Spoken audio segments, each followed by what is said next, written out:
There we go. We should be good now. Had the settings for the podcast still. Thank you, everybody, for joining me on this live video here. We're going to hear the United States Supreme Court take up the Cargill v. Garland bump stock case. And while on the surface this is a Second Amendment issue, it's really not. This is an ATF overreach issue. Michael Cargill, I know you're in the court. Good luck today, sir. And thank you for taking this all the way. Guys, real quick, like this video and share it so people know what's going on, because YouTube they've been rough on the channel since I got the strike. There's just no other way around it. They are spanking me. They put me in the corner. So with your help, this will get out. Like the video and share it. It takes about 2 seconds. And make sure you're subscribed to the channel. It's free. Hit that little button on the bottom left. It tells YouTube that this channel has worthy information. All right, so like I said, this is more than just a 2A issue. This is an ATF overreach issue. And one thing I want everybody to listen to is when Amy Coney Barrett speaks today, because she has been someone who was put in by the Trump administration, right? Donald Trump picked her, saying she would be a stalwart for the Constitution, and she has flipped. She's crossed that line a few times, much more than makes me comfortable. And this is a big issue. We need all of the conservative judges here to stand in line with holding back the ATF. I want you guys to recall last session. We have a few minutes still before they start. The last session, there was a huge case in the Supreme Court. It was West Virginia versus the EPA. And in that case, the Supreme Court laid the smackdown on the EPA and said that these administrative agencies do not have the ability to make law. Well, here we are today, and they're looking at another administrative tool, this three-letter agency that created a rule that's being enforced as law. Now, the Trump administration, Donald Trump is the one who said to his Department of Justice to have the ATF make bump stocks go away. Real quick, Mike, I'm not sure, brother. That's kind of what I want to get to right now. But Donald Trump administration got us to where we are now using Chevron deference. I also covered 2 cases live about a month ago in the Supreme Court that addressed Chevron. So this is a huge time in our lives of the Second Amendment, advocacy and community and love for freedom, as well as the country as a whole. Because if the Supreme Court in one fell swoop restricts or gets rid of Chevron deference, and all these agencies are using Chevron to do what they do, this could be a huge, huge case where they're going to decide that. Now, they're going to hear the case today.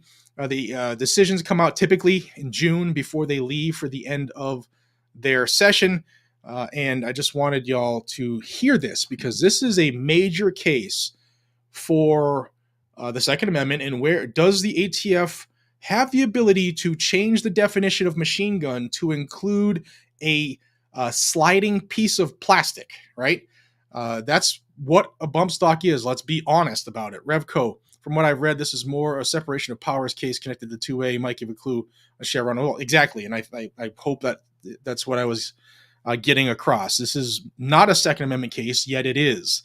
It's sort of like the the NRA's case, which is before the Supreme Court. It's a First Amendment case, but their First Amendment for the Second Amendment has been restricted in New York. So there's a lot riding on this case. This is a huge case for them to hear today.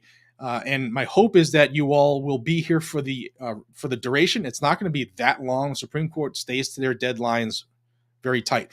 Let me show you this real quick. Testing 2741. Female SCOTUS appointment was Trump's biggest mistake. Diversity female appointments lead to emotion over reason. Then I expect good results. Well, we hope that they can be a good judge, which is why they're chosen. Let me show you this first. This is the question before the court. If I can get this on the screen. Picture in picture. Boom.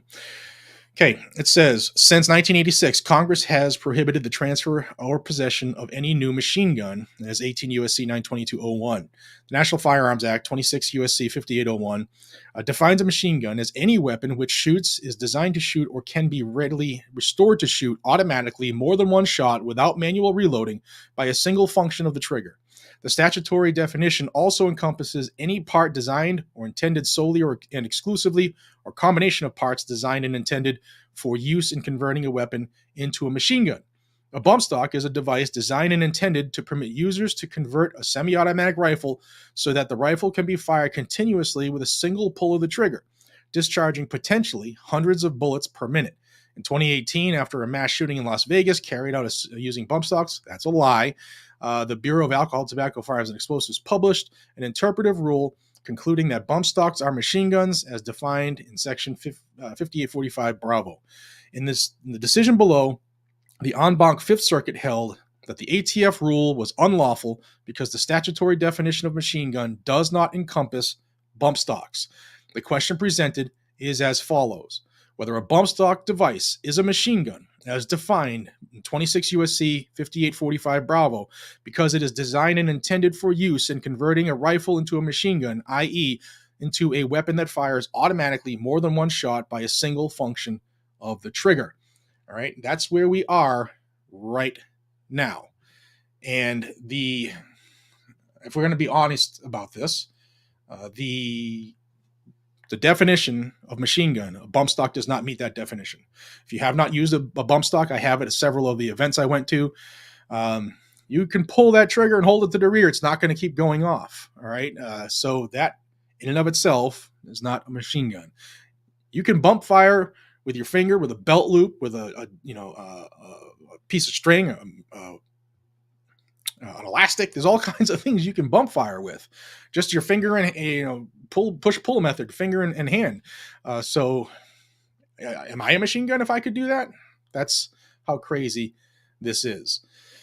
We are a couple minutes out. They typically start right on time. Let me cue everything up here so that when they do go, we are good to go. But real quick, in the comments, tell me where everybody is from. I'm hoping that we get a good saturation of the states here. Give me 1 second to make sure we have everything fired up here.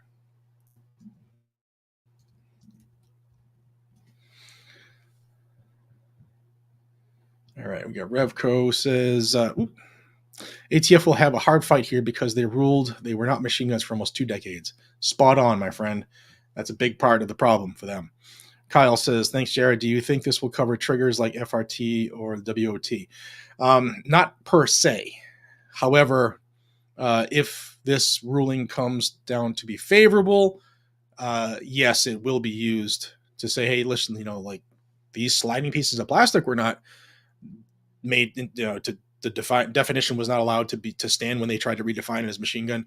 Well, here this trigger does the exact same thing as that, except it's internal. So it could absolutely be used for that argument as well. All right, we got Vermont, we got Virginia, we got Ohio, Central Texas, Massachusetts, Kentucky, Florida, Washington State, Georgia, Indiana, Long Island, Tucson, Arizona, Louisiana, Pennsylvania, Alabama.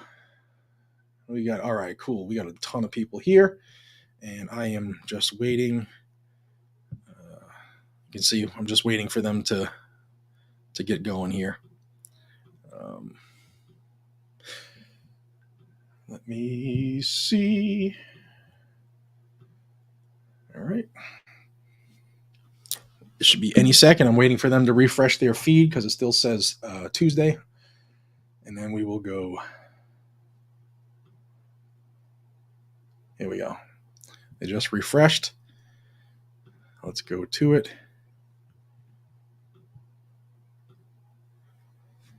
And when we hear audio, you will hear audio.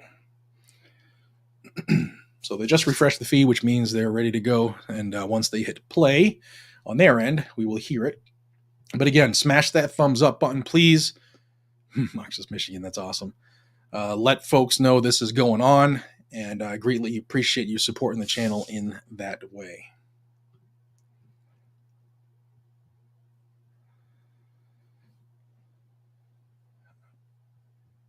All right, once they get going, Australia is here. That's awesome. Thank you, Australia, for tuning in. Minnesota, Detroit,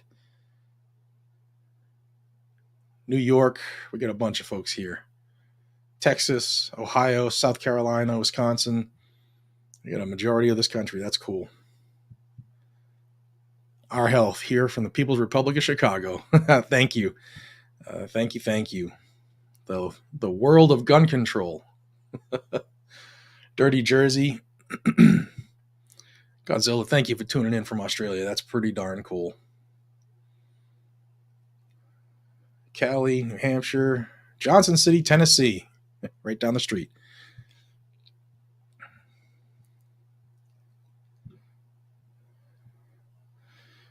Dr. Winchester, Kentucky, and have you seen any update on the ruling on age restrictions being unconstitutionally abolished by ATF?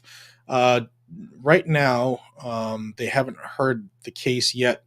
I know I think there's one before them, or this being distributed and be considered for cert, if I'm correct. I'll have to double check on that. I've kind of been traveling for 2 weeks straight, and my brain is junk, honestly. So I'd have to, relook at that. Chickasaw Nation, awesome. Nevada, awesome. See, I said it right. Tacoma, Washington. Dan from Detroit. Suffolk County, Long Island. Belafonte, that's awesome. Alabama, Wyoming.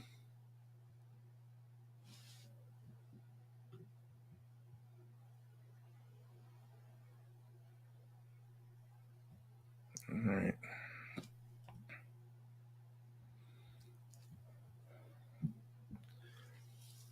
Any second, I guess. Maine, awesome. Detroit, again, a bunch of people from Detroit, awesome. Missouri, the Ozarks, Colorado.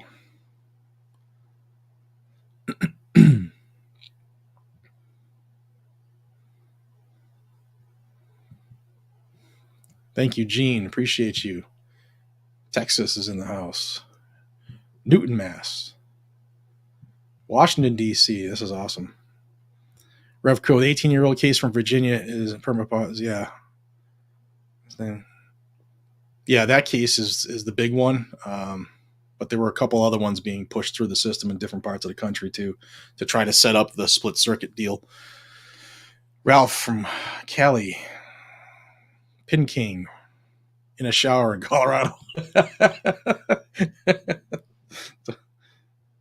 Don't slip. Don't drop the soap either.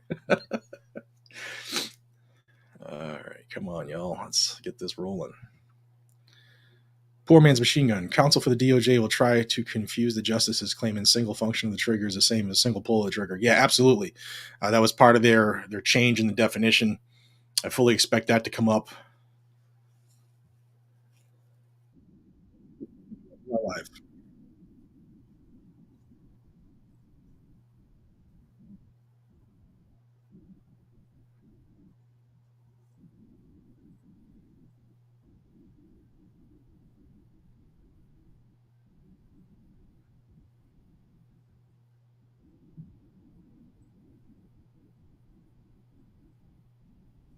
You can hear it good, I hope.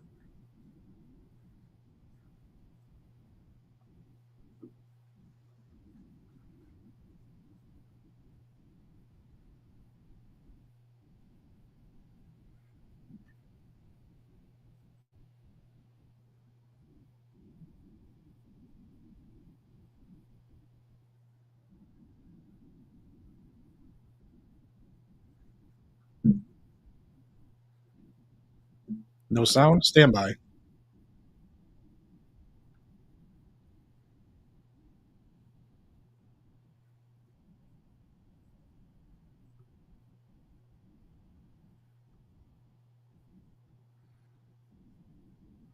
Better?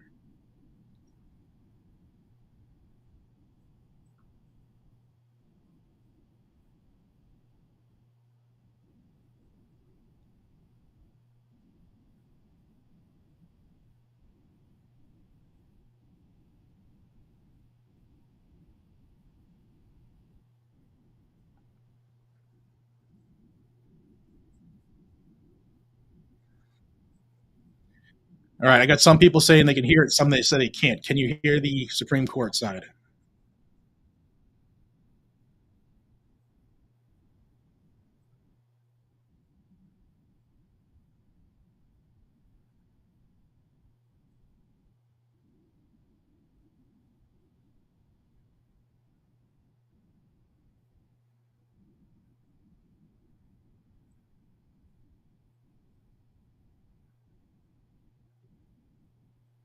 All right, stand by.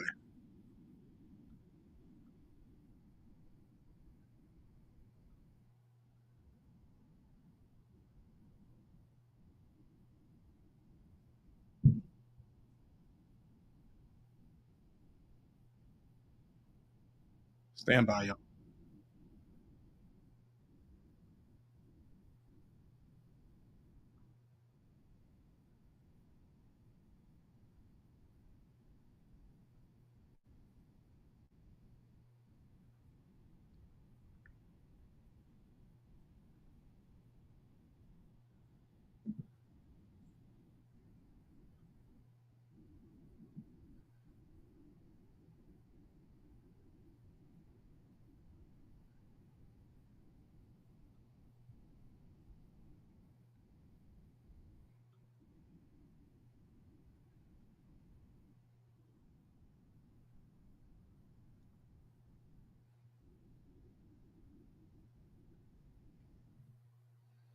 All right, I'm going to fix this for you. Stand by.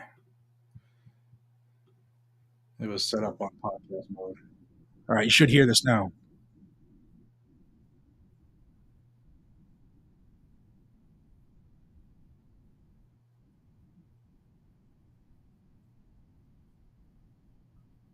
Stock is that it fires multiple shots automatically by automating the movement of the trigger. So my friend says the trigger moves back and forth every time a shot is fired. Our view is that those subsequent movements of the trigger aren't functions of the trigger because they're not responding to separate acts, separate pulls, or anything else by the shooter. They're just the result of. So what is happening with the trigger when someone doesn't need a bump stock to bump fire a weapon? So this is the unassisted manual bump firing that's described, where an expert can take a regular semi-automatic rifle and hold it loosely enough that they can do something like bump firing. I think in our view there too, there's just one function of the trigger because the first push starts the sequence and then the sequence continues. The ATF explained, and we agree, that that's not automatic because there's no self-regulating mechanism. The user has to. So what's the difference? The same thing is happening with the trigger. The same thing is happening with the trigger, and I think that's why we would say with manual bump firing, there is just a single function of the trigger. There's one action that initiates the firing sequence. We think it's not automatic because there's no self-regulating mechanism. The user is having to do all of the work that the bump stock automates for you on a rifle fitted with a bump stock. I'm having a little trouble with the non-trigger hand. Are you just holding the gun, or are you moving, pushing it forward and then back and forward and then back? So I think the best place to look for this, Mr. Chief Justice, is the district court's factual findings, which are at pages 102A to 104A of the petition appendix. And what he explained is that from the shooter's perspective, it's just one continuous forward push. The expert at trial said mentally, you're doing nothing but pushing forward. Now, if you look and watch the continuously pushing forward, or in other words, are you holding it with pressure, or are you moving your hand? So what you are doing, I want to distinguish between those two things, actually, because what you are doing is just pushing forward. Now, if you look at the videos that we cite in footnote 1 of our reply brief, some of them are in slow motion, and they show that when the shooter is doing this, the hand is moving back and forth very fast, 600 times a second.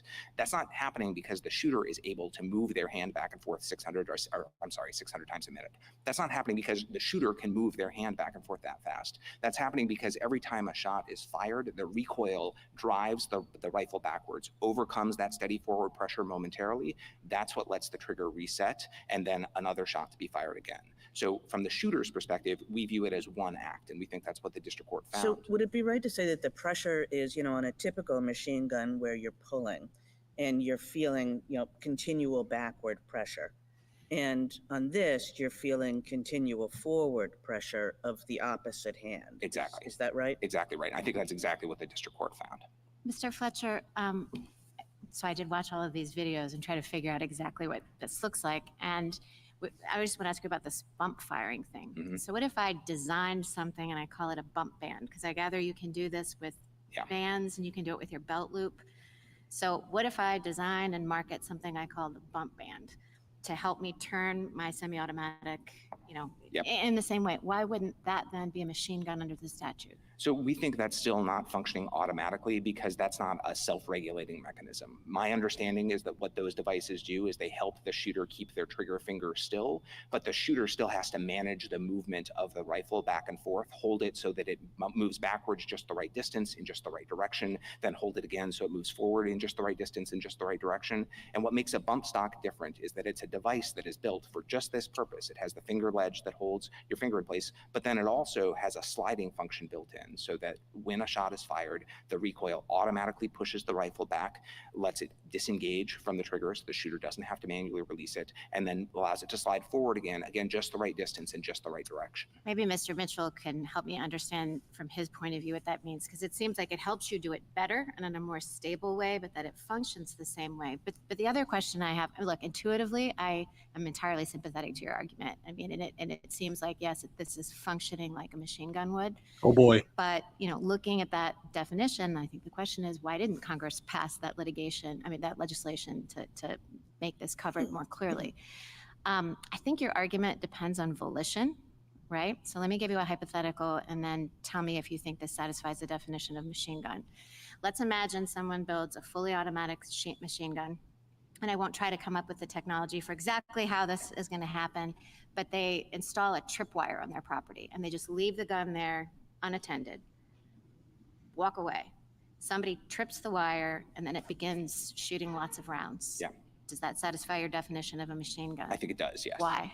Because a single act, and I think we've used different words like volition. I think the idea that we're trying to get at is, does some separate act, is that required, some manual act required for each shot, or is a single continuous act resulting in the firing of multiple shots? That's an unusual way to activate a machine gun, obviously, but I think even if it's a tripwire, that's still one act by a person that initiates a multi-shot fire. But it's an unintentional act in the same way you might say if your finger, because for the bump stock to work, you still have to have your finger right there, right? You do, yeah. And it according to the Fifth Circuit, what you're focusing on is the definition. It looked at it from the perspective of the gun and the machinery of the gun, but you still do need your finger there to kind of pull back the trigger the same way that you would if it was volitional. So not quite, actually, Justice Barron. I think this is important. When in the typical way that you fire these bump stocks, and this the Fifth Circuit acknowledged at 21A of the petition appendix, you don't initiate firing by pulling backward with your trigger finger. The trigger finger stays completely stationary. Push. You initiate by pushing. And what the expert said and the district court found is you could replace your trigger finger with a little plastic post attached to the bump stock, and it would work in exactly the same way. So it's true that you have to keep your finger there, and if you moved your finger away, the bump firing sequence would stop. But that's a pretty trivial additional piece of input from the shooter. Really, what's starting and continuing the sequence is the push forward. Thank you. Can I ask you, just kind of maybe stepping back a moment, why do these various distinctions with respect to operations matter? I mean, I read this statute to be a classification statute that Congress is directing everyone or us to identify certain kinds of weapons, and those certain kinds of weapons are being treated in a particular way. They're being prohibited. And so I guess what I'm trying to understand is if it's true that, the distinction that is being focused on here is the one between the movement of the trigger going back and forth or the trigger staying the same, I'm trying to understand why that matters for the purpose of this classification. So I think we don't think it does, because we don't think function of the trigger means movement of the trigger. We think it means act of the shooter. That's how it was used at the time by educated speakers of English, including the president of the NRA, when he proposed the language that became this statute to Congress. And ever since, people have equated function of the trigger with pull of the trigger. That makes perfect sense if, like us, you read function of the trigger to mean some act by the shooter. I don't think that works on my forensic. But I guess I'm wondering what I thought your answer was going to be. We don't think it matters because something you said in the intro, which was these are the kind of weapons that Congress was intending to prohibit because of the damage they cause, or something like that. Like, I read the word function to be doing significant work in this statute. And when, function is defined, it's really not about the operation of the thing. It's about what it can achieve, what it's being used for. So I see Congress as putting function in this. The function of this trigger is to cause this kind of damage, 800 rounds a second or whatever. And so the classification of weapons that we're trying to identify with the statute are those that function in that same way. So, Justice Jackson, I agree with most of that, but I want to be careful because our view is not that because Congress banned machine guns because they're dangerous, anything that's dangerous or that shoots fast is a machine gun. We draw the evident purpose of Congress that we think my friend's interpretation would frustrate from the text that Congress enacted. Right, and so how about anything in which the trigger functions in the same way? And by function, I don't know that that necessarily means it has to move in the same way. It has to operate in the same way. It can function in the same way insofar as it automatically allows for 800 rounds to be released. So exactly. We think the function of the trigger is what lets the shooter start the firing sequence. And we think all of the parts of this statutory definition are aimed at, we're worried about guns that let you shoot many shots without repeated manual actions, right? So it's a single function of the trigger. It's the shooter have to do one thing or many things. Thank you. On that score, can we just step back a minute? I can certainly understand why these items should be made illegal. But we're dealing with a statute that was enacted in the 1930s. And through many administrations, the government took the position that these bump stocks are not machine guns. And then you adopted an interpretive rule, not even a legislative rule, saying otherwise, that would render between 250,000 and 500,000 people federal felons. And not even through an APA process they could challenge, subject to 10 years in federal prison. And the only way they can challenge it is if they're prosecuted. And they may well wind up dispossessed of guns, all guns in the future, as well as a lot of other civil rights, including the right to vote. And I guess I just want your reaction to that. And I believe there are a number of members of Congress, including Senator Feinstein, who said that this administrative action forestalled legislation that would have dealt with this topic directly, rather than trying to use a nearly 100-year-old statute in a way that many administrations hadn't anticipated. Thoughts? There's a lot packed in there, so as you might expect, I have a lot of thoughts. I think the main one is this court often concludes that the government has interpreted a statute the wrong way and doesn't hesitate to correct the government's mistakes. I think the government should do the same thing. After the Las Vegas shooting, the deadliest shooting in our nation's history, I think it would have been irresponsible for the ATF not to take another closer look at this prior interpretation, which was reflected in a handful of classification letters, and to look at the problem more carefully. And having done that, I think it would have been irresponsible if the ATF concluded, as it did, that these devices are prohibited under the best reading of the statute, for the ATF not to fix it. Then why not do a legislative rule properly, and in which, I know you did notice and comment, but it was an interpretive rule, and an interpretive rule you can more or less just issue. And you don't even have to put it in the Federal Register. I mean, maybe you do in some circumstances, but not all. Well, Justice, and you're creating a class of, again, between 250,000 and 500,000 people who have, in reliance on past administrations, Republican and Democrat, who said that this does not qualify under a very old statute, taken actions. And an interpretive rule, you can't even challenge in an APA posture. Well, we are in an APA posture. They are challenging an interpretive Well, I rule. understand that, but in your reply brief, you say, don't touch that, because that's not before us. That's not part of the QP. And in an interpretive rule, you don't get an APA challenge. You get a criminal prosecution against you is what you get. So I guess I disagree with that on a number of levels. First, I would think it would be better for those who are concerned about administrative power that we acknowledge this is an interpretive rule. The ATF doesn't have the power to make something a crime that wasn't a crime before. It's not a crime to violate the rule. Bingo. It has been and always will be a crime to violate the statute. The ATF is saying we got that wrong before and we're fixing it now. And you're right, it would be horribly unfair to prosecute people who possess these devices in reliance on the agency's past assurance. But that is taken care of through doctrines like entrapment by estoppel, which ensure that no one has been and no one will be prosecuted for possessing these guns these devices during a time when ATF said it was legal. But that's not a reason to shackle the ATF, and certainly not a reason to shackle this court to adopt something other than the best reading of the words Congress wrote. Yes, and sir. It's true, Congress wrote those words 90 years ago, but we think it used capacious language, like function of a trigger instead of pull of a trigger. And then in 1968 added parts that can be used to convert something into a machine gun, precisely because it understood that Americans have a lot of ingenuity and a lot of creativity. There are a lot of ways to build something that is a machine gun, and I don't think you should hesitate from applying the broad language that Congress wrote, consistent with the meaning that it has always had. Thank you. Are you representing on behalf of the government that you're not going to prosecute anyone prior to 2017? Anyone who wasn't a felon or disqualified for some other reason? I am. ATF made very clear in enacting this rule that anyone who turned in their bump stock or destroyed it before March of 2018 would not face prosecution.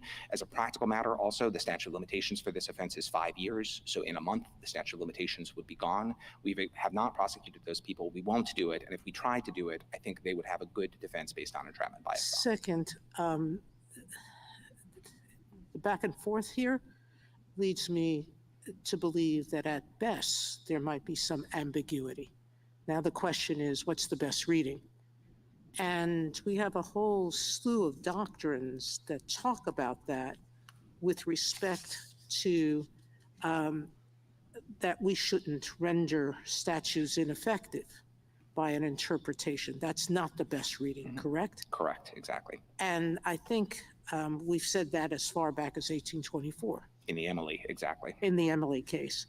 And so I think your position is, if anyone's in doubt about this interpretation, that not including something that basically you hold in your hand and you let the recoil move it back and forth, if that's not automatic, then it doesn't make any sense that this is not a machine gun, correct? That's part of our argument, absolutely. And it's not just this device. I mean, we cite a number of the examples, and there are many more, of things that people have done to try to get around the ban on machine guns. And accepting some of the interpretations that my friend is offering today would legalize not just bump stocks, but those devices as well. One final question. Justice Barrett said something about she hoped Mr. Mitchell would explain something about why there was a difference in the functioning between the belt and the gun. Could you go through that again so that I think I understand it, but Of course. So as I acknowledged, and as the ATF explained in the rule, it is possible to do bump firing, meaning that the rifle moves back and forth and bumps against your stationary finger. An expert can do that without any assistive device at all. And you can also do it if you have a lot of expertise by hooking your finger into a belt loop or using a rubber band or something else like that to hold your finger in place. We don't think those things function automatically, because the definition of automatically, I think everybody agrees, is by means of a self-regulating mechanism. That's what a bump stock is. It's a device that is purpose-built to harness the recoil energy of the gun, to automate the process of releasing the trigger, to move the rifle back just the right distance in just the right direction so that the trigger resets, and then to ensure that the rifle moves forward again, just the right distance, just the right direction. We think the cycle that's created by that means is by means of a self-regulating process. It's possible to do the same thing with a lot of manual work and manual control and expertise, but that's not unusual to say that something can be done automatically by a device if you eliminate a lot of manual movements that someone like an expert could take to do this. Can I ask you about mens rea, to pick up on Justice Gorsuch's questions, for prosecuting someone now?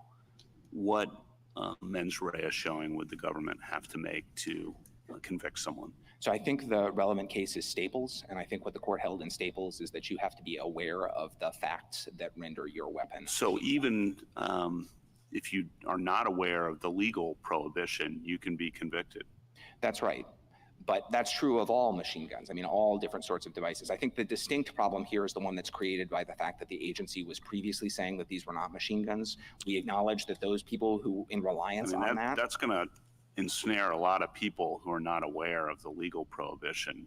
So I guess I don't think so, Justice Kavanaugh. I think the ATF, one of the reasons, to Justice Gorsuch's point, this is an interpretive rule that went through notice and comment. The reason was in part because the agency knew that it had previously been saying something different. It wanted to maximize public notice. This is something that's gotten why not require the government to also prove that the person knew that what they were doing was wrongful, was illegal? Yeah, well, I think that's not the understanding that this court adopted in Staples. If the court wanted to revisit that in another case, a criminal case, you could. We haven't briefed that question here. But I think to the extent that you're concerned about that, it's not a concern unique to bump stocks. We mentioned all sorts of other devices, the forced reset trigger that we mentioned. The problem of people coming up with devices that they think get close to the line but don't go over, but that in fact go over the line and turn them into machine guns, isn't new and could come up anywhere. The problem here we acknowledge is ATF used to say something different about these, but we think that's taken care of by the rulemaking and the doctrine of entrapment by itself. Because people will sit down and read the Federal Register. No, I think because people who have these devices. That's what they do in their evening for fun. You know, gun owners across the country crack it open next to the fire and the dog. I take that point. I think, Justice Gorsuch, the fact that this rulemaking happened has not gone unnoticed in the community of people who are interested in firearms. Many people have availed themselves of the right to challenge our interpretation. We're defending it in court. The Supreme Court is hearing it. I agree. Not everyone is going to find out about those things, but we've done everything the government could possibly do to make. Let me ask you about the function of the trigger. You liken it to stroke of a key or a throw of the dice or a swing of the bat. Those are all things people do. Mm-hmm. A function of the trigger. Do people function triggers? I thought, in maybe somewhere in fifth grade grammar, I learned that was an intransitive verb. Yeah. And people don't function things. They may pull things, they may throw things, but they don't function things. And again, it's a very old statute, and it was designed for an obvious problem in the 1930s, and Al Capone, and people were with a single function of the trigger. That is, the thing itself was moved once. And that's what they wrote. And maybe they should have written something better. One might hope they might write something better in the future, but that's the language we're stuck with. Help me. That is the language we're stuck with, but I don't think it's as narrow as you suggest for a couple of reasons. I agree it's awkward to talk about a person functioning a trigger, but there's an easy explanation. The reason Congress used that word, not pull, is because Congress knew that there were lots of different ways to activate a trigger and wanted to cover all of them. And I think the reason you know that it's referring to what the shooter does, there's really two.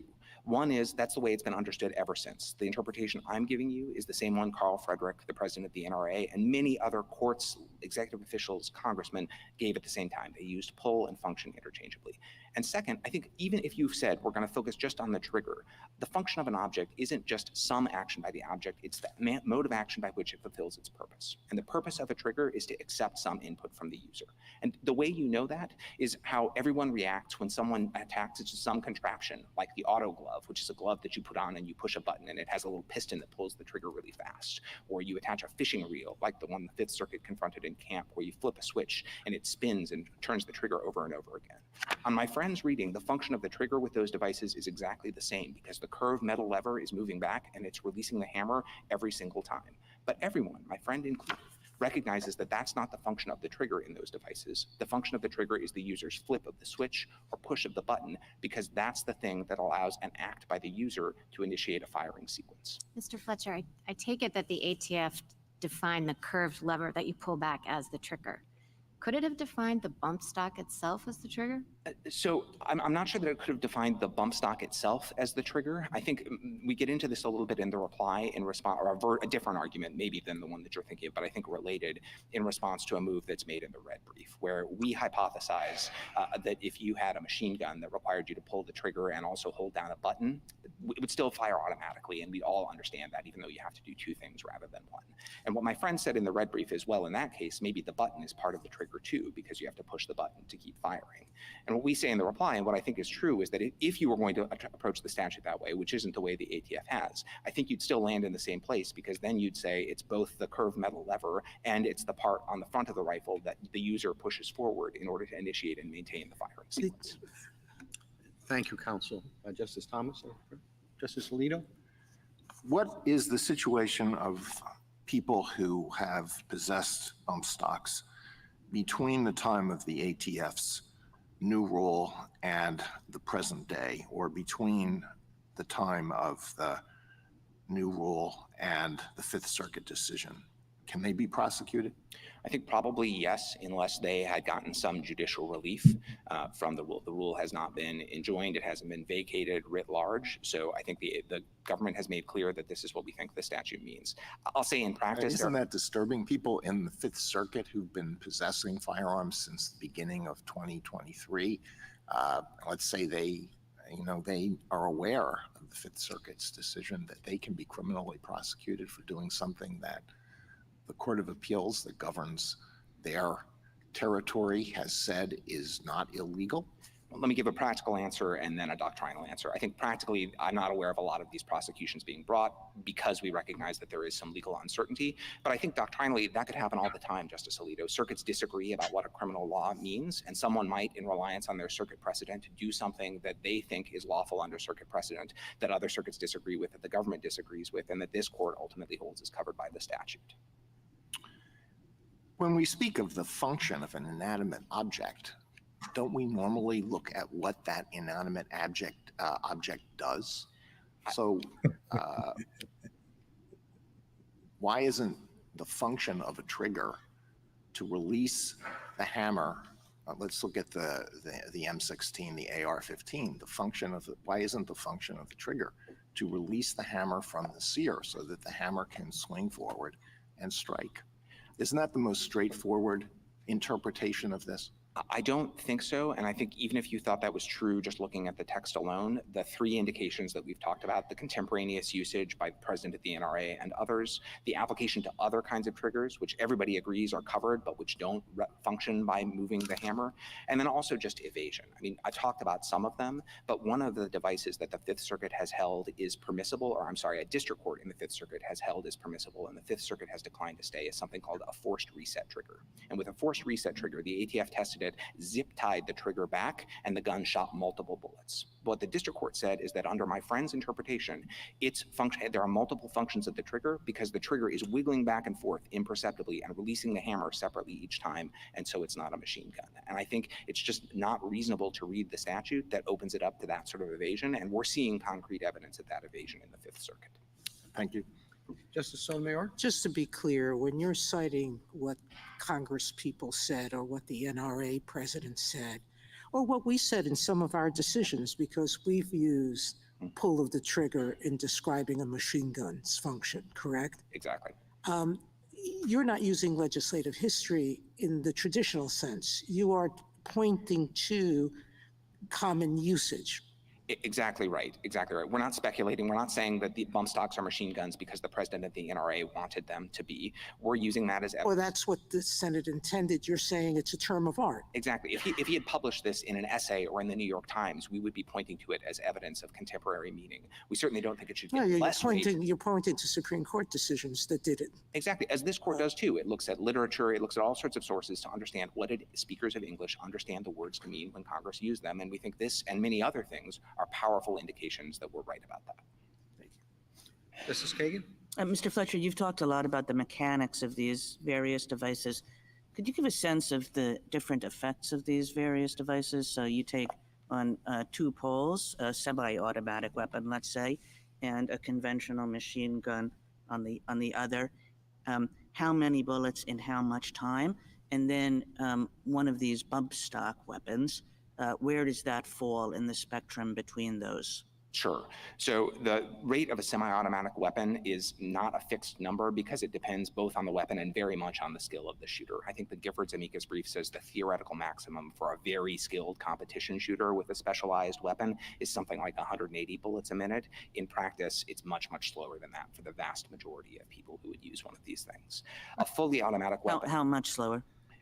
I think it depends. I think more on the order of 60, something like that. I don't want to represent that that's exact again because there's a lot of variation. But the point is that's the theoretical max. In practice, significantly slower than that.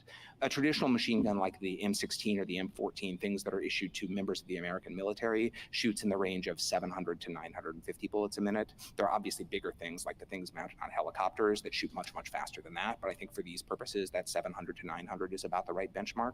The Aikens accelerator, the original bump stock, shot at 650 rounds a minute, and the devices at issue here are represented to shoot between 400 and 800 rounds a minute. So right in that range with the M16, the M14. And they do it in the way, again, I think rates of fire are important, but we acknowledge this is not a rate of fire statute, it's a function statute, but the function was, are you able to fire multiple shots without multiple manual movements? And I think the rate of fire is powerful evidence that there are not multiple manual movements going on here. Thank you.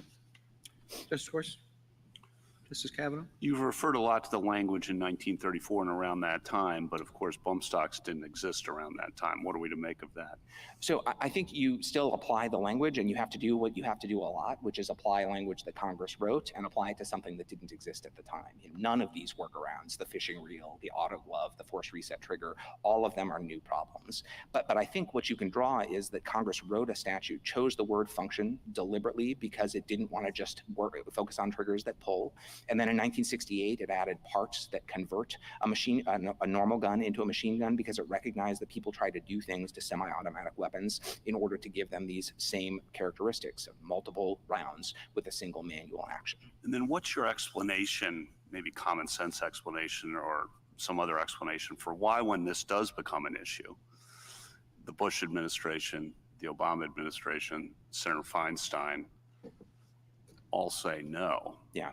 Bump stocks are not covered, because if it were so, I don't want to use the word clear, but if so, if your position were correct, this is a new thing, obviously covered by this old statutory language, you would expect the Bush administration, the Obama administration, Senator Feinstein to say, of course it's covered by, and they didn't, and that's reason for pause. It's not dispositive, but it's reason for pause. And what's your explanation for that, if you have one? So I agree with you. It's worth looking at. It's worth asking. And I think that's why it's so important to put it in context. And if I could, so when the ATF first looks at these, it's the Aikens accelerator in 2002. That's the bump stock with a spring in the back where you don't even have to push forward. And initially ATF tests it, the prototype breaks, but the ATF writes a classification letter, which is something relatively informal, just goes to the manufacturer, doesn't contain a lot of legal reasoning, says this isn't a machine gun because it doesn't have multiple functions of the trigger.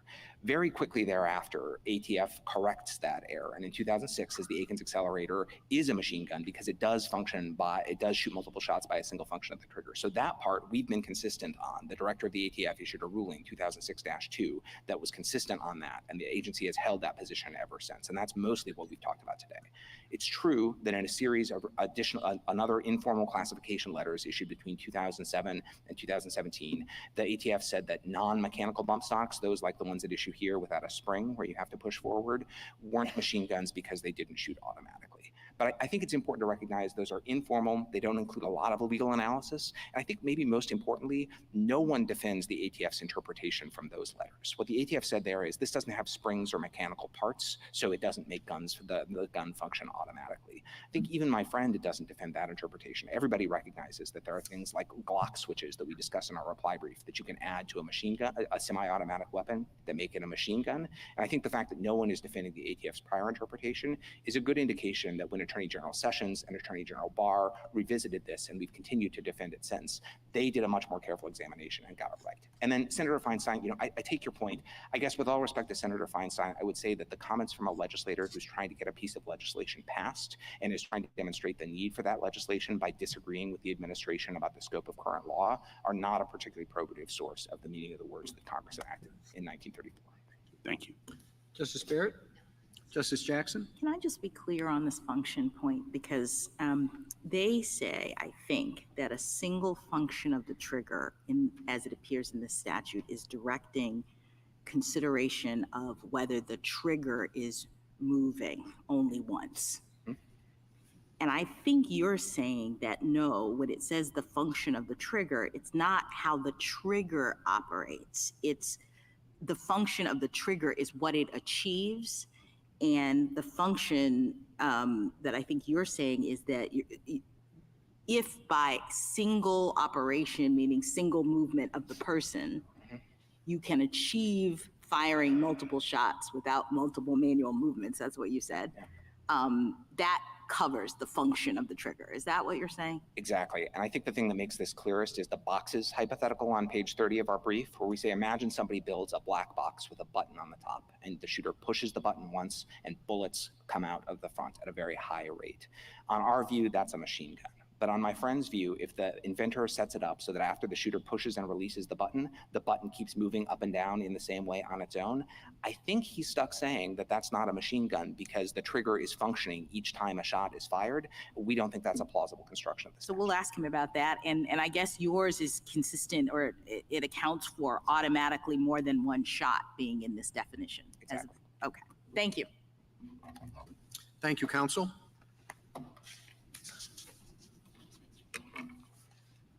Mr. Mitchell? Mr. Chief Justice, and may it please the court. The statutory definition of machine gun extends only to weapons that fire more than one shot automatically by a single function of the trigger. Mr. Cargill's non-mechanical bump stocks fall outside the statutory definition for two separate and independent reasons. First, a bump stock equipped rifle can fire only one shot per function of the trigger because the trigger must reset after every shot and must function again before another shot can be fired. The trigger is the device that initiates the firing of the weapon, and the function of the trigger is what that triggering device must do to cause the weapon to fire. The phrase function of the trigger can refer only to the trigger's function. It has nothing to do with the shooter or what the shooter does to the trigger, because the shooter does not have a function. The statute is concerned only with what the trigger does and whether a single function of that trigger produces more than one shot. Second, a bump stock equipped rifle does not and cannot fire more than one shot automatically by a single function of the trigger, because the shooter, in addition to causing the trigger to function, must also undertake additional manual actions to ensure a successful round of bump firing. Everything about the bump firing process is manual, and there is no automating device such as a spring or a motor in any of Mr. Cargill's non-mechanical bump stocks. The process depends entirely on human effort and exertion, as the shooter must continually and repeatedly thrust the forestock of the rifle forward with his non-shooting hand, while simultaneously maintaining backward pressure on the weapon with his shooting hand. None of these acts are automated, and the Solicitor General has yet to identify any component of Mr. Cargill's devices that automatically performs any task that is necessary for bump firing. The statute is unambiguous as applied to Mr. Cargill's non-mechanical bump stocks, and we ask the court to affirm on that ground. Behind the government's argument is a sense that this statute was initially enacted because of what some of the individuals did during Prohibition. Mm-hmm. And there was significant damage from machine guns, carnage, people dying, et cetera. And behind this is the notion that the bump stock does the exact same thing. So with that background, why shouldn't we look at a broader definition of function, one suggested by the government, as opposed to just the narrow function that you suggest? The problem with the government's argument, Justice Thomas, is that the phrase single function of the trigger Super chat can only be construed grammatically to focus on the trigger's function and not on what the shooter does to the trigger. And that's so for many reasons. For one thing, there cannot be a subject of function because a shooter does not function a trigger. Only a trigger can have a function and not a shooter. Now, the Solicitor General is trying to replace the word function in the statute with the word pull. And if the statute had actually said a single pull of the trigger, that phrase would clearly refer to an act taken by the shooter, because only a shooter can pull the trigger. The trigger certainly can't pull itself. So if the court is going to interpret the statute based on what it says, rather than based on the purposes or perhaps the overarching goals of what the 1934 legislature might have been, there's no way it could accept the government's construction of the statute because it is changing the enacted words. Can I give you a way, possibly? Please. All right, so the statute says function, as we've all identified. Yes. And as far as I can tell, the sort of common usage of the word function is not its operational design. It's not the mechanics of the thing. It is what it achieves, what it's being used for. So I found definitions. Function is defined as the action for which a person or thing is specifically fitted or used, the acts or operations expected of the person or thing. So if we take that definition, it seems to me that through its use of the word function, Congress was trying to capture a class of weapons in which a trigger is used once to achieve a certain result, which says in the statute, automatic firing many times. Sure. And so weapons with bump stocks have triggers that function in the same way. You through a single, pull of the trigger or touch of the trigger, you achieve the same result of automatic fire of the weapon. So why is that inconsistent with grammar or the way the statute reads? Well, the premise of Your Honor's question is not true. A single discharge of the trigger produces only one shot. It doesn't produce a round of automatic fire. The only way you get to repeated shots with a bump stock equipped rifle is for the shooter himself to continually undertake manual action by thrusting the forestock of the rifle forward with his non-shooting hand. But that's not the trigger. He's only he's holding the trigger or touched the trigger once, right? No, he touches the trigger every single time. He has to bump the trigger. Sorry, the machine is moving. The machine to make the machine is moving, but the trigger has to be bumped. So let me ask you a question. Yes. The other question is, I understood this to be a classification statute in the sense that Congress is trying to identify and classify certain weapons. She's an idiot. So if you're right, I want to understand why that matters. Why does it matter for the purpose of this statute that we have backwards pressure in the ordinary case of a machine gun and forward pressure here? You're saying there's a distinction being drawn. Bump stocks don't fit into this category because of this distinction, and I guess I don't understand why Congress would have prohibited one and not the other. Why does it matter? Well, it matters because the statute turns on whether the bump stock equipped rifle will fire more than one shot automatically by a single function of the trigger. So to answer that, the statute is in context. The statute is classifying certain weapons for prohibition. Right. So for it to make sense, we have to understand why this category of weapons are ones that Congress wants to prohibit. And you're suggesting that Congress is prohibiting through this classification weapons in which we hold it backwards and automatic fire happens, but we push it forward and automatic fire happens. Congress says no. There's no automatic fire. I'm sorry, Justice Jackson, there is no automatic fire. Sorry, 800 bullet. The conversation with Justice Kagan suggested that through a bump stock, you can achieve the same kinds of result in terms of the amounts of bullets that are being ejected. That is that true. Correct? It has a very high rate of fire, but it's not automatic. Right, but what I'm suggesting is that the category of prohibition is about the high rate of fire as opposed to, the movement of the trigger. And if you're right that it's about the movement of the trigger, I'm just asking why. Why would Congress want to prohibit certain things based on whether the trigger is moving as opposed to certain things that can achieve this, lethal kind of spray of bullets? Because the statute was written in 1934, about 100 years before we had bump stocks. So Congress drafted the statute at that time to capture the type of weaponry it wanted to prohibit in 1934. Your interpretation, Mr. Mitchell, though, you've said this several times in your brief, captures a fair number of weapons that nobody had on their radar screen in 1934. So let me ask you about that and where the line is. Sure. If a gun fires multiple shots at the push of a button or the flip of a switch and just keeps firing. Yes, clearly that's a machine gun. That's a machine gun. Yes, that's United States against camp, essentially. Okay, and if a gun does the same thing, except now it's the push of two buttons. So one button that fires and then the other button that's necessary? Yes. Both buttons necessary? Yes. And neither by themselves sufficient? Yeah, I thought you say also on page 45 of your brief that a push-operated machine gun that requires the shooter to push and hold two buttons, that would also qualify. Right, because the two buttons together are acting as the trigger in that scenario. So the trigger is the device that initiates the firing of the weapon. So if you need to push two buttons and not just one, then both the two buttons combined are the trigger. Okay, so now instead of doing two buttons, suppose you had one button and with the other hand, you held the trigger. One button that you're pushing and then with the other hand, you're...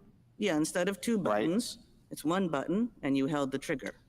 And you need to do both to fire. You can't just do one. Same as you just had to do two buttons and you conceded the two buttons is a machine gun. So now I'm saying instead of pushing two buttons, you push one button and you hold the trigger.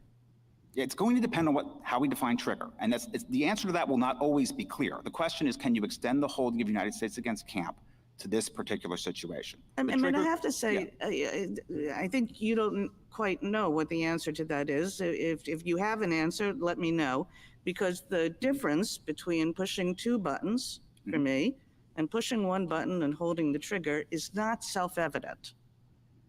to pushing a button and holding the trigger, and you need to do both. Sam, both- boy, I thought I was being pretty clear here. Yeah. Yeah, You an push idiot. 2 buttons, you say it's a machine gun. Now you don't push 2 buttons, you have to push 1 button and hold the That trigger. shouldn't make a difference if they're both going to be considered. You either have to both be machine guns or neither. I don't think you can draw a distinction. between Correct. those. I And agree you with that said much. the first is a machine gun, so the second has to be a machine gun. Okay, so now I guess I want to know, what's the difference between pushing a button and holding the trigger and pushing the barrel and holding the trigger? You've just described a bump stock. No, because you don't need to push the barrel forward to fire the weapon. You can fire the weapon just by clicking the trigger every single time. like Idiots. a normal semi-automatic weapon fires. But what the bump stock does, you're saying you don't have to put pressure.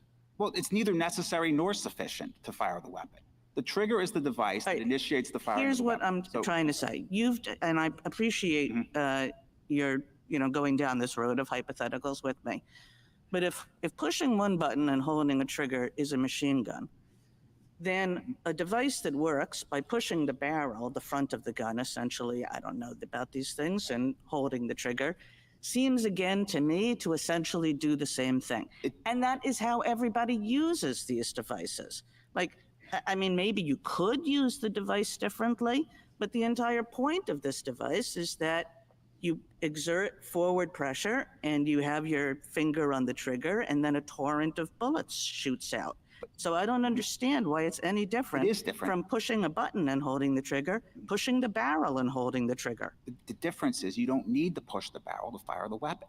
In the other hypotheticals that Your Honor is describing, you need to push those buttons to make the weapon fire. So If the it's not fact necessary- that there is a conceivable possibility of using these bump stock devices in a way that does not take advantage of what these bump stock devices do and are able to do, the fact that there is that conceivable possibility is what you are resting your entire argument on. Our argument depends on what's the trigger. The trigger is the device that initiates the firing of the weapon.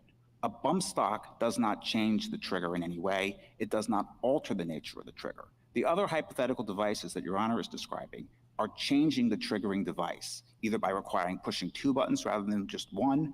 Nothing in the bump stock changes the trigger. The trigger is still, in this situation, the curved metal lever, and the Solicitor General has never contested that point, neither has DOJ at any point in this litigation. And Mr. Mitchell, this conversation is totally confusing me because I thought that your argument depended on what the trigger, that the function of the trigger was what the trigger does mechanically inside the weapon.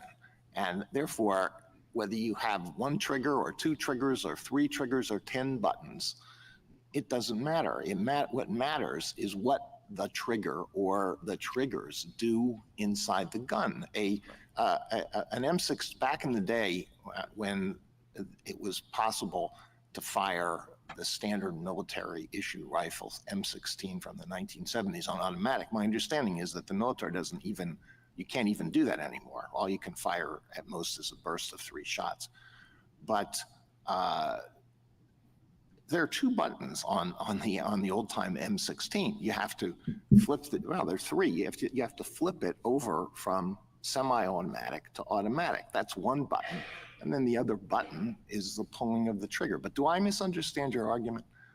No, you're not misunderstanding it at all. The function of the trigger is what the trigger does to cause the weapon to fire. That's what function of the trigger means. But to determine that, we need to first determine what exactly the trigger is before we can consider what is the function of the trigger. And there will be certain types of devices, like this motorized trigger device in United States against Camp, where the trigger actually is changed because you're no longer pulling the curved metal lever to set off the weapon. Instead, you're flipping some switch that starts a motor. Now I'm completely lost. The trigger is not doing anything.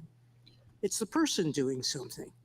And it's the person choosing on an M16 whether they're going to keep the switch on semi-automatic or put the switch on automatic and turn the M16 into a machine gun.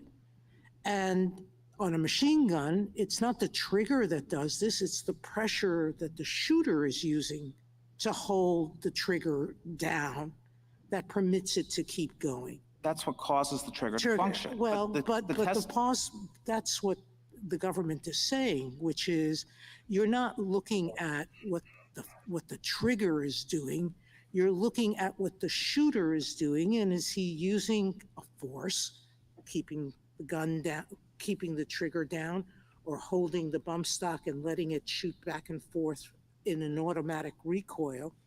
Those are not things that changes the automatic nature of the firing. It still has nothing to do with what the shooter does. The question is, what does the trigger do when it functions? And if the trigger allows more than one shot to fire per function of the trigger, what is the single function of the trigger? But and on a the trigger you're saying can be a button. So why can't it be the bump stock that's forcing this thing automatically in a recoil motion to go back and forth? Because that's the not bump how stock it works. doesn't fire the weapon. The bump stock is just a case in which the weapon slides back and forth. That doesn't do anything to fire the weapon. They have defined the bump stock as the trigger? No one defines the bump stock as the trigger in this Could they case. have? No, they could not, because the bump stock is neither necessary nor sufficient for the firing of the weapon. It's the curved metal lever on the semi-automatic rifle that causes the weapon to fire. Yes. Sorry, Mr. Mitchell, it seems to me the spirit of some of the questions you're getting are in the nature of the anti-circumvention principle. That, okay, maybe in 1934, function of the trigger meant the firing, the essential thing that causes the weapon to fire. But the high rate of fire that's achievable through bump stocks is effectively the equivalent, and we should take cognizance of that. Your thoughts? It's just not what the statute says. It has nothing to do with the rate of fire. But the statute doesn't say a lot of things that you've agreed are prohibited under the statute. The statute doesn't, think about buttons, and the statute doesn't think about switches. And I have to think that if I gave you a different hypo that said it was voice activated, that you would have to say, yes, that's a machine gun too. And the statute doesn't think about that. And I guess what Justice Gorsuch is saying is that you, in arguing this case, have had to do something very sensible, because otherwise it would seem,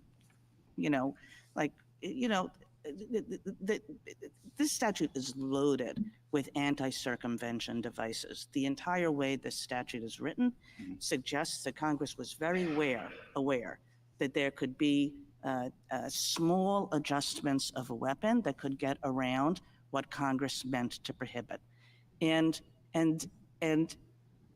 in all kinds of ways, you're accepting of that and saying, yes, you can't circumvent it by that.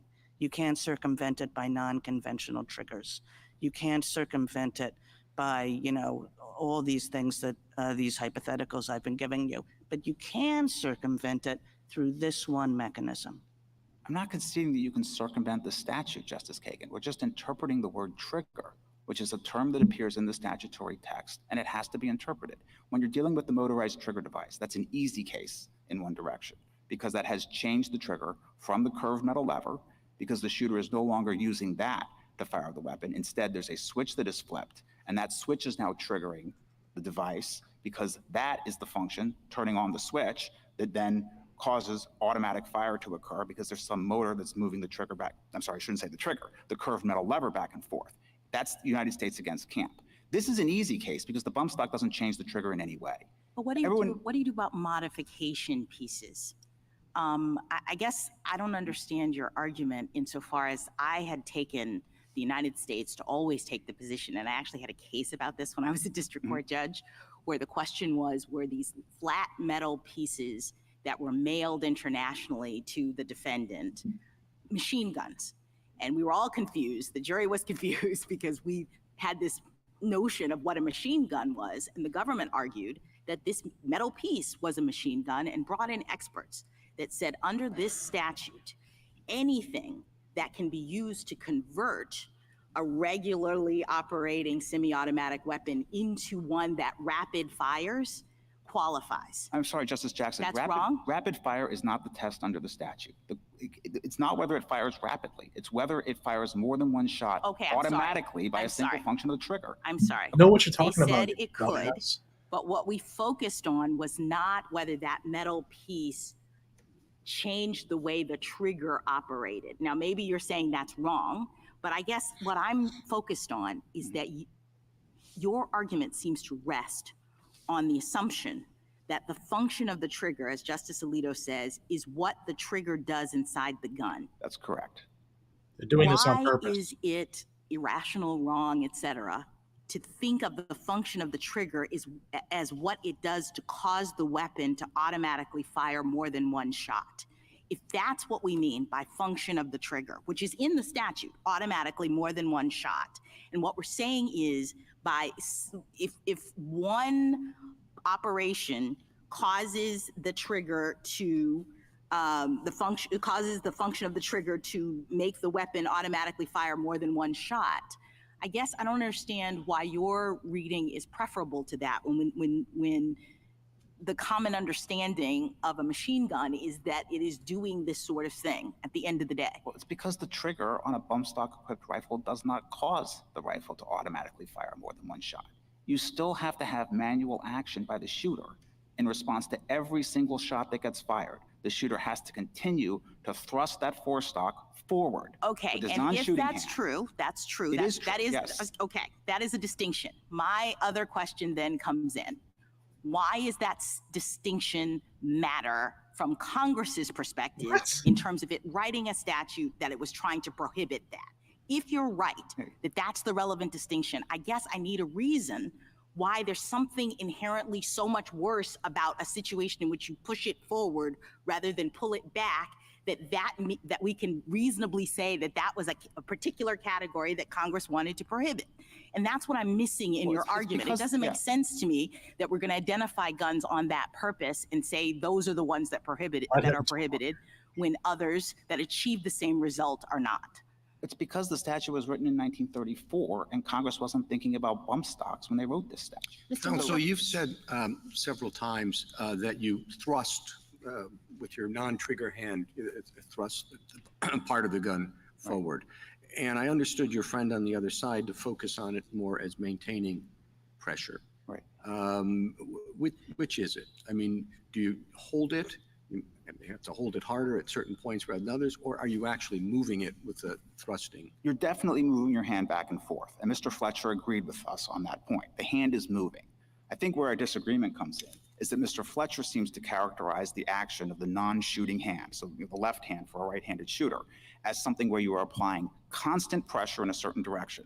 But the recoil is strong enough to overcome that pressure from the non-shooting hand and thereby move the weapon backward despite the forward pressure that's coming from the non-shooting hand. But that means I mean, tell me if I'm wrong, but that means that the way a shooter perceives it is by imposing constant forward pressure. Not the shooter is thinking, I got to do this really fast, going back and forth. The shooter can do both, and it takes a lot of practice to master the art of bump firing. So there is always going to be recoil energy, and no person, I think, is strong enough to push forward in a way that overcomes the recoil energy. If they were, bump firing wouldn't happen. So for successful bump firing to occur, there needs to be that back and forth motion. There's recoil every time the rifle fires. There's still pressure from the left hand or the right hand if you're a left-handed shooter. There's still going to be pressure from that non-shooting hand.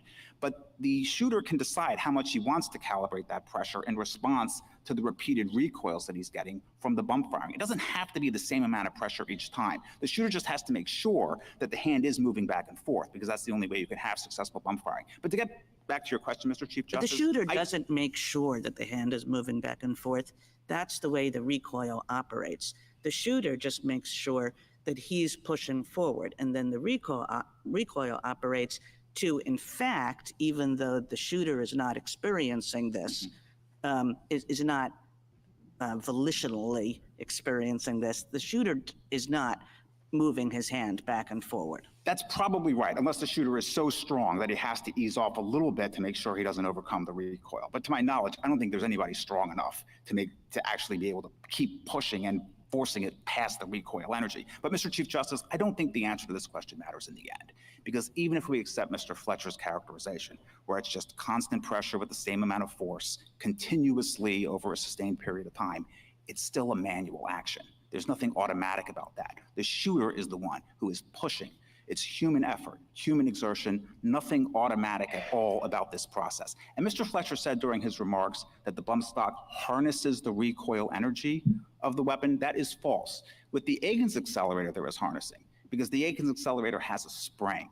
So there will be certain types of bump firing devices like the Agen's accelerator where you can accurately say that the bump stock harnesses the recoil energy of the weapon. Not so with respect to a non-mechanical bump stock. The weapon recoils, Nothing is harnessed with respect to the recoil energy, and it is the shooter who must, with that non-shooting hand, continue to thrust the weapon forward in response. If I disagree with you about automatically, can you win solely on function of a trigger? Absolutely, yes. Why?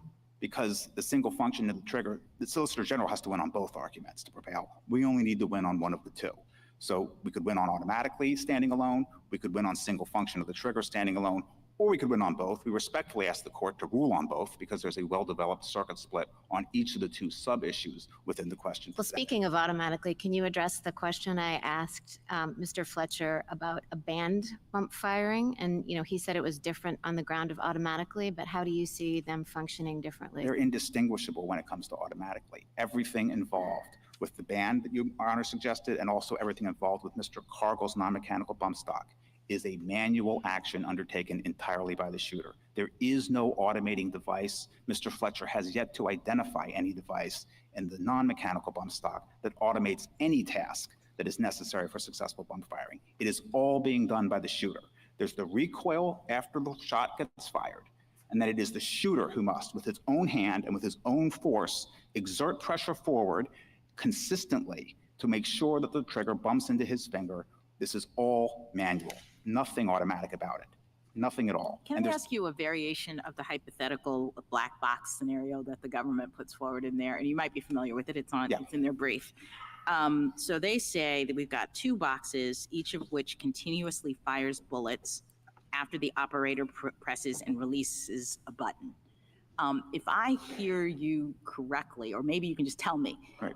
Box one, the operator pushes the button and the bullets come out automatically. Box two, the operator holds his finger slightly above the box, and there's something, under the box that pushes the box up into his finger. Box. So the finger is touching the trigger like a million times because in order for it to operate, the box is going like so, pushing up. One is machine gun, one is not. Same rate of velocity of bullets coming out. That's your view. The answer to that question depends on what is the trigger. Okay. And can the holding of United States against Camp, that Fifth Circuit decision that said motorized trigger devices are machine guns, can the rationale of that case be extended to this hypothetical? So I think the way to think of this, Your Honor, is there are going to be easy cases at each of the extremes, and there are going to be harder cases in the middle.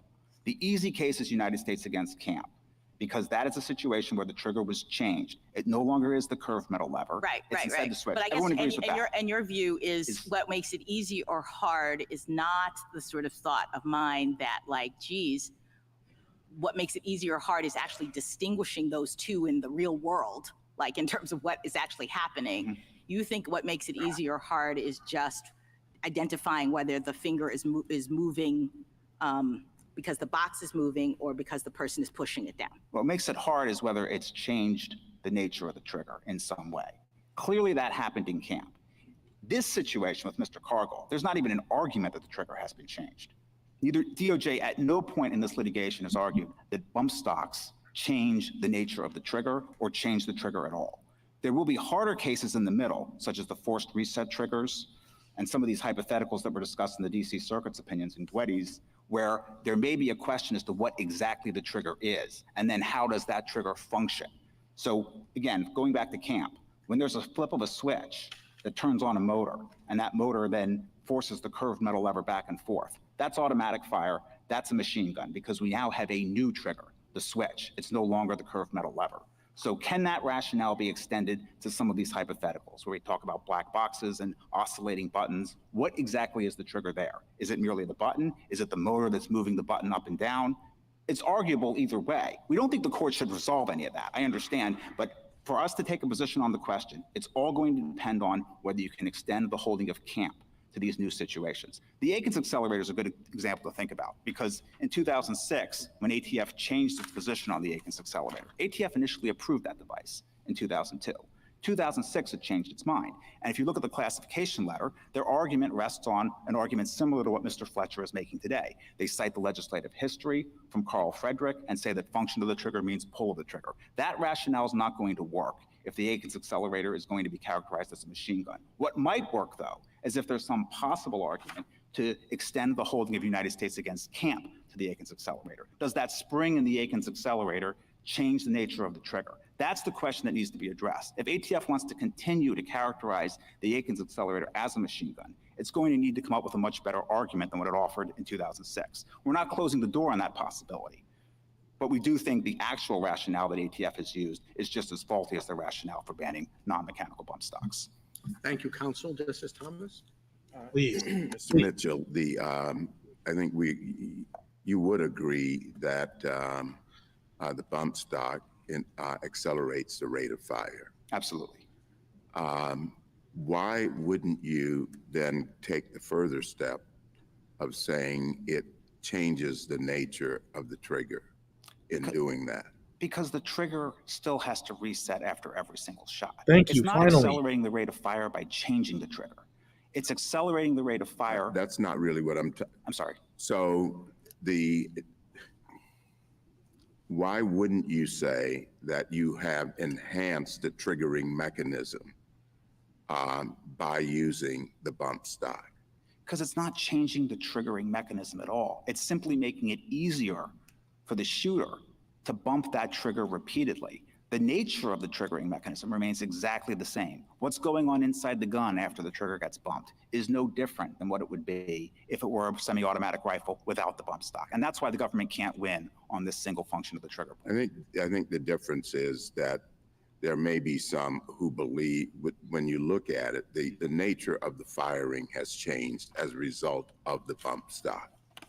So if that's changed, why don't you simply then look backwards and say that the nature of the firing mechanism has changed, thus the nature of the trigger has changed? What's changed, though, is the rate of fire, and it's still one shot per function of the trigger, even though those shots are coming out of the barrel a lot faster than they were before. The question is, how many functions of the trigger do we have for each of the shots? And the answer is 1. If you divide the number of shots that are fired from a bump stock equipped rifle by the number of times the trigger has to function to produce that shot, the answer will always be 1.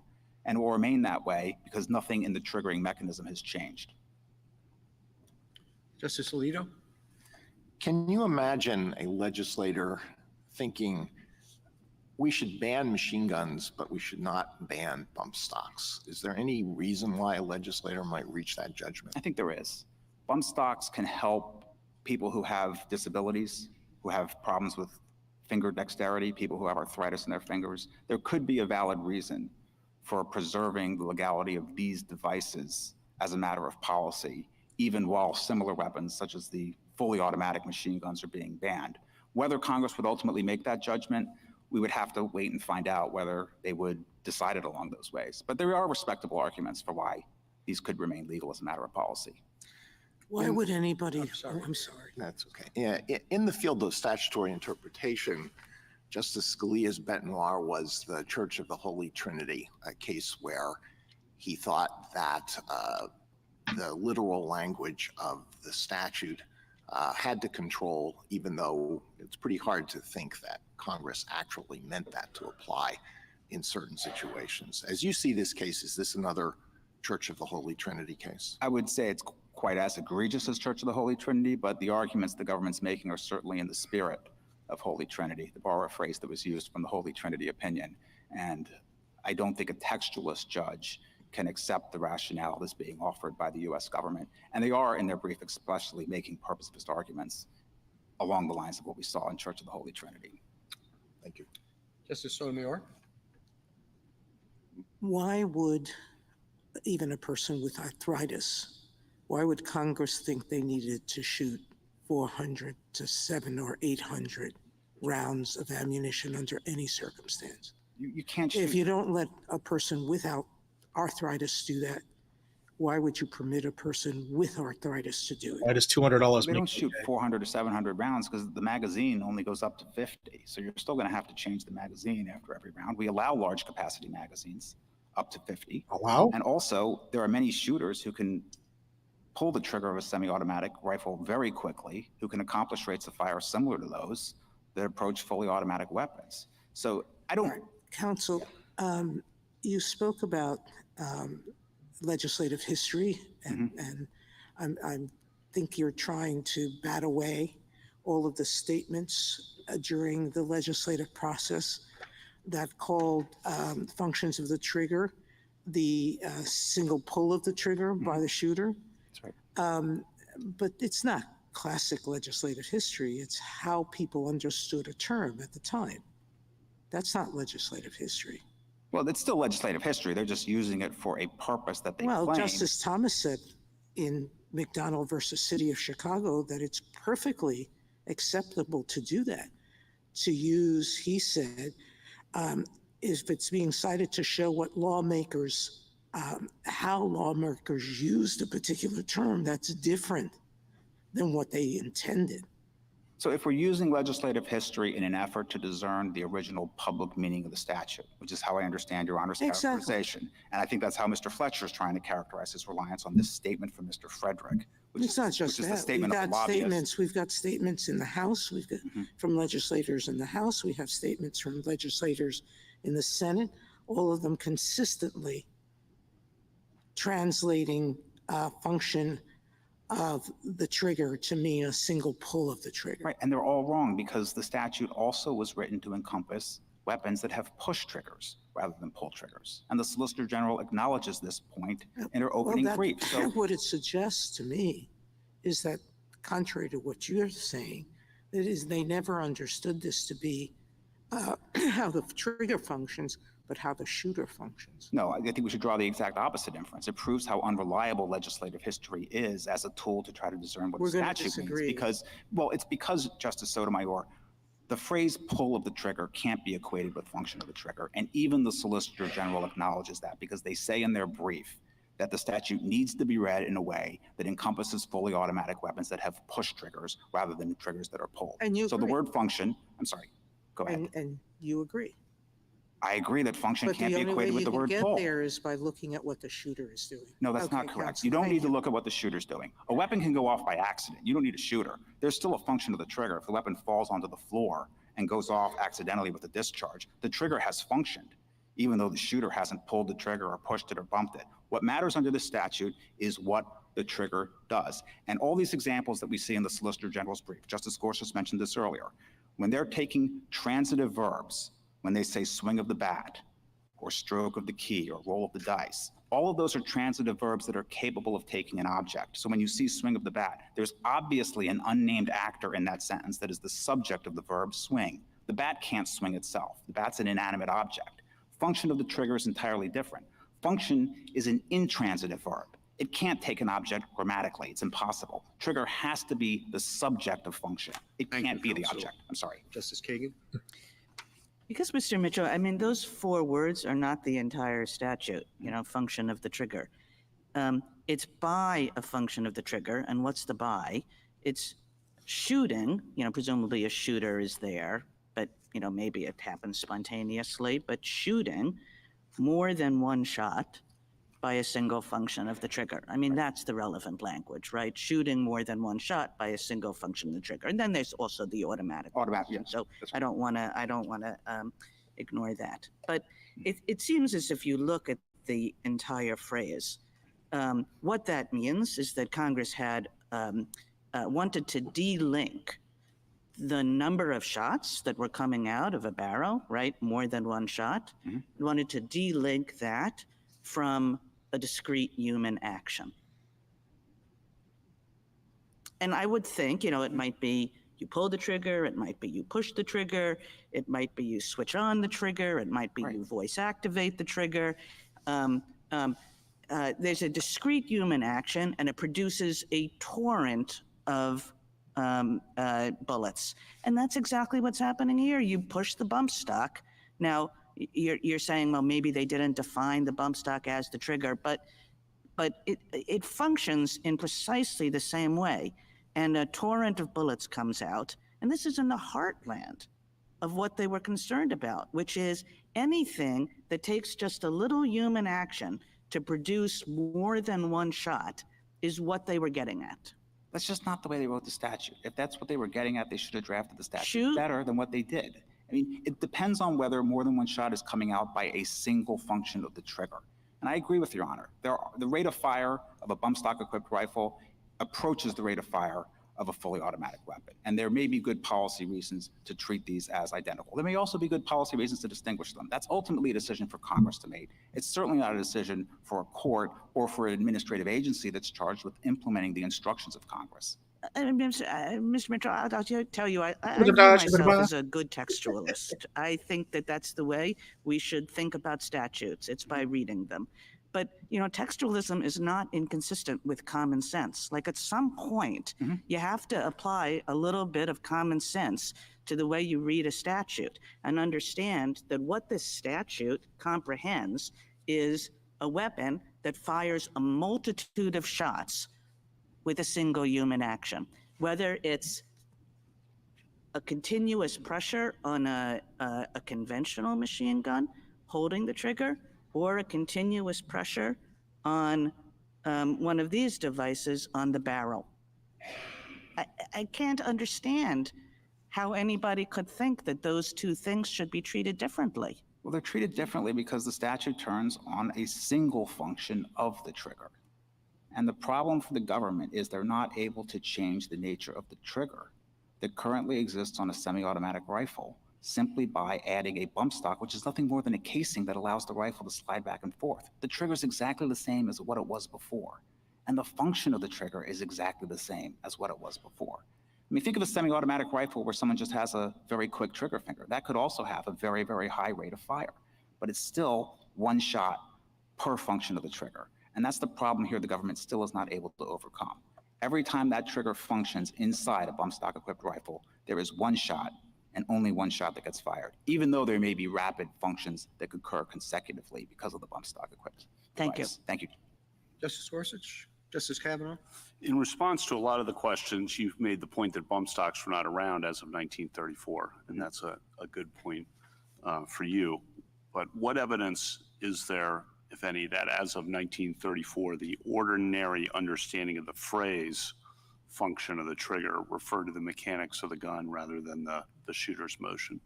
Well, it had to, and the evidence that we can see is the evidence the Solicitor General points out about the fact that there were push triggers in existence at that time. And that function of the trigger, even though you can find legislative history where there seem to be people who think function of the trigger means the same thing as pull of the trigger, those phrases cannot be equated for that very reason. I guess I'm asking the opposite. Was there any evidence that someone was drawing that distinction? Drawing the distinction between push and pull? No, the distinction between that function of the trigger meant something different. I'm not aware of that in the legislative history. But are you aware of that anywhere in kind of communication at the time? Not at the time, no, because the communication, as we can see from the record, was rather sloppy. People were using pull of the trigger as a phrase that they thought was synonymous with function of the trigger. And that obviously is not the case.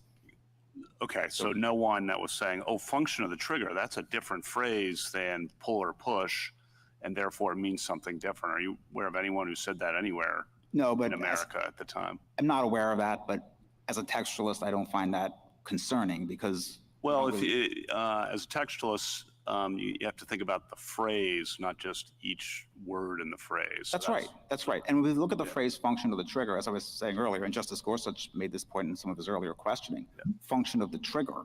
And trigger is, we talked about this before, trigger has to be the subject of function, can't be the object. Right. And now, so the follow-on question is just focus on the phrase. And I'm just making the point, I don't think anyone said this at the time, which just doesn't defeat your argument. I'm not suggesting it defeats your argument, but it would obviously help your argument if people were drawing that distinction. It certainly would help, but the phrase, given the way it's written right now, and the impossibility textually of trying to make trigger into an object of the verb function. And then no one was drawing the distinction. Why would Congress have drawn that distinction? Your big point, I think, we got to look at 1934. We got to look at what Congress wrote. Why would Congress have drawn that distinction in 1934? Because they wanted to get the fully automatic weapons that had the push triggers. And if you use pull of the trigger, you're not going to reach those devices. So they had to say function of the trigger to make sure we encompass those forms of weaponry, as well as the conventional fully automatic cover weapons. push and pull. Push and pull, exactly. And how should it be defined now, in your view? You may have just answered this, to cover bump stocks. In other words, if tomorrow Congress said, Mr. Mitchell, how should we write the statute to cover bump stocks since function of the trigger, in your view, doesn't do it? Well, I'd have to ask them what else do you want to encompass besides bump stocks. If they want to make it specific. Just bump stocks. Then I would give me a sentence that you think would cover bump stocks. I would provide a statutory definition of bump stock that tracks as closely as possible the non-mechanical devices that Mr. Cargill has. And I certainly wouldn't say single function Great trigger. statutory language. Yeah. You got anything better than that? I think you could say any device, and this may be a little too broad, but you could say any device that is used to accelerate the rate of fire from a semi-automatic weapon. That would certainly capture bump stocks. It might capture some other things, but those other things would be similar enough to bump stocks that Congress would probably want to ban them as well. Yeah, back in the 30s, some of the state statutes did that, I guess, Yeah. at the time. Okay, last question. You haven't made a Second Amendment or constitutional avoidance argument. In your view, are bump stocks covered by the Second Amendment, protected by the Second Amendment? But we didn't argue that because courts are generally loath to decide constitutional questions when there's an easy statutory offering. You didn't throw it in as constitutional avoidance, and I imagine that was a considered choice. I'm curious what was behind that choice. There's nothing that prevents this court from invoking the constitutional avoidance canon on the Second Amendment issue, because there is a question, at least, whether this falls within the dangerous and unusual weapons carve-out in Heller. We don't have a position on that question because we didn't brief it, and also dangerous and unusual weapons is vague enough that it's just not clear to us what the answer would be. Thank you. Thank you. Justice Barrett. Justice Jackson. So I guess I'm still not clear as to why you believe there's only one meaning of function of the trigger in this context. So why couldn't we read the words function of the trigger in this statute to mean the function of the trigger is to start a chemical reaction that leads to the expulsion of a projectile? If I read function of the trigger in that way, I think I come out to a different result than you are positing. So help me to understand why that couldn't be the function of the trigger. In other words, I know, I'm sorry, That's okay. confusing Sorry. question. Yeah. You seem to be saying that the function of the trigger, and the only one that Congress cared about that matters for the way this statute reads, Right. is the movement of the trigger. No, not necessarily the movement. Okay, tell me. It's what the trigger does Yes, to sorry. cause the weapon to fire. Okay, what the trigger does. And it's more I than just guess the movement. I'm saying what the trigger does, both in this case, in a bump stock case, and in a machine gun case, is to start a chemical reaction that leads to the expulsion of a projectile. There are other So- devices in the firearm that actually do that part. What the trigger does, it releases the No, hammer on a- but it's like causation, right? It's like Mrs. Paul's graph standing on the scale. I mean, Sure. this trigger, the function of it, right, one could say, is to start this chemical reaction. Now, some weapons might do it with a button, some might do it with a pull. Yeah. Some weapons might do it by moving back and forth quickly, by the mechanics of the gun operating in a certain way. Others might do it by the mechanics of the gun operating in a different way. But I could say that the function is to begin the chemical reaction that results in the expulsion of this weapon. And that happens both in the bump stock situation and in this situation. So I don't understand why this statute couldn't be read as the way that the government is. Even if you read the statute that way, Your Honor, I don't see how that wins the case for the government. Why not? Because only one shot is being fired per function of the trigger. So No, it's single function, yes, right? If I read the single, there's only a single thing happens right? to begin the chemical reaction that expels the bullet. That expels right? one bullet, one shot. But then we go into the other part of the statute, automatically multiple shots. You can't forget the rest of the statute. That was Justice Kagan's point. So when Certainly we not. put those together, the work of the function of the trigger, I think, could be to start the chemical reaction that then results in the automatic more than one shot coming out of the gun. Why can't I interpret if it that's that what way? actually were happening, then I think you would have a plausible argument for why this is a machine gun. That's just just because not what happened. That's not the way it works. But that's just because you're interpreting the statute to say it has to be about the mechanics. No. And what I'm trying to understand is how that's consistent with Congress putting modifications in here. I'm just saying. And that, right. can I just change a little bit? Mm-hmm. If you're right that Congress cared about exactly the mechanistic operation, then I'm confused as to why this statute also talks about modifications, because that suggests that Congress was not hung up on exactly how this gun operates. We're sweeping in all kinds of things that originally weren't designed to work this way at all, right? We're allowing for machine guns to include things that can modify something that didn't operate this way at all into into the kind of thing where a chemical reaction kicks it off and it automatically fires more than one shot. If that's what I'm thinking about, then I guess I don't understand your hang up over how this operates mechanistically.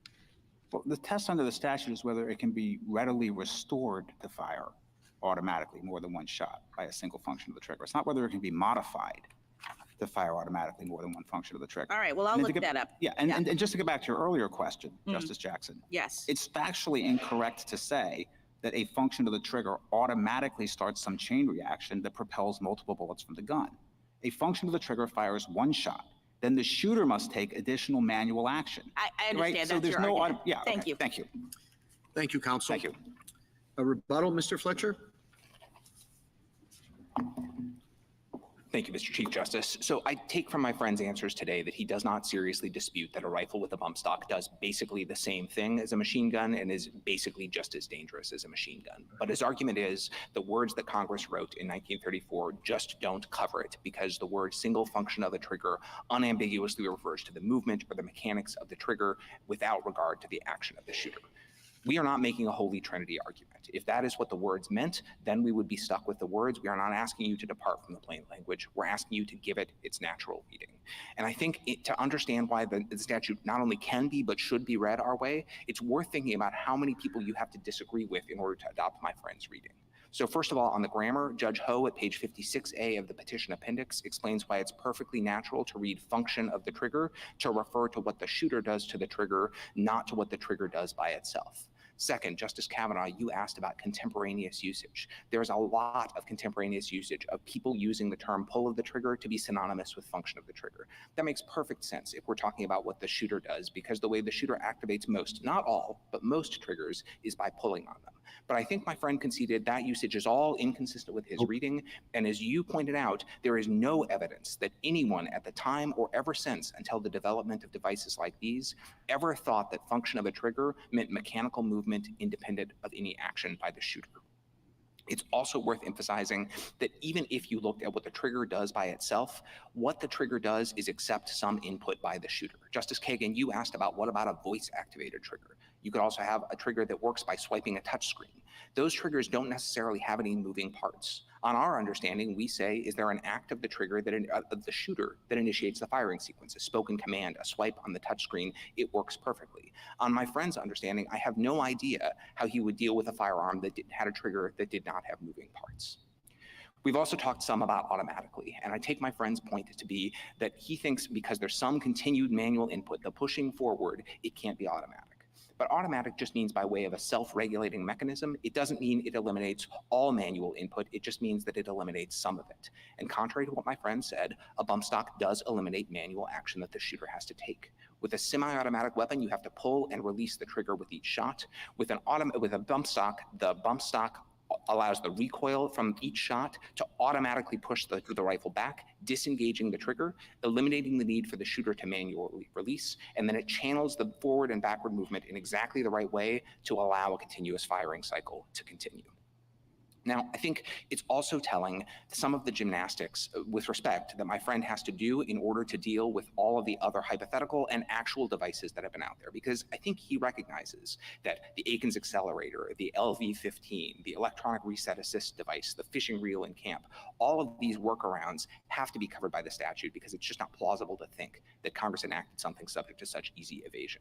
But the only way he can say that those are covered is by engaging in very implausible understandings of what the trigger is. I think for the Aikens accelerator, he suggested that maybe the trigger is the spring in the back of the rifle rather than the lever that the shooter actually pulls to start the firing sequence. On the black box hypothetical, I'm still not sure what his answer is, but I think it must be that the button is the trigger the first time it moves up and down, but then it stops being the trigger when it keeps moving up and down afterwards. I think those are all very implausible interpretations that this court should not give to a statute if there's another reading available, and our view is that there is another reading available. In short, we think Congress in 1934 wrote this statute not just for the kinds of devices that existed then, but for other kinds of devices that could be created in the future that would do the same thing. It enacted and strengthened these laws because it did not want members of the public or our nation's law enforcement officers to face the danger from weapons that let a shooter spray many bullets by making a single act. That's exactly what bump stocks do, as the Las Vegas shooting vividly illustrated. And we think this court should give the words Congress wrote their full natural meaning and hold that they encompass bump stocks. Thank you. Thank you, counsel. The case is submitted. All right, that is all she wrote. That was the case. And as you may have been able to tell from some of my reactions, I'm not sure on this one. This is going to be really close. It's going to be 5-4. I just don't know if it's going to be 5-4 for us or 5-4 against us. And when I say us, those who think that a function of a trigger is not a pull of a trigger, those of us who have used triggers understand.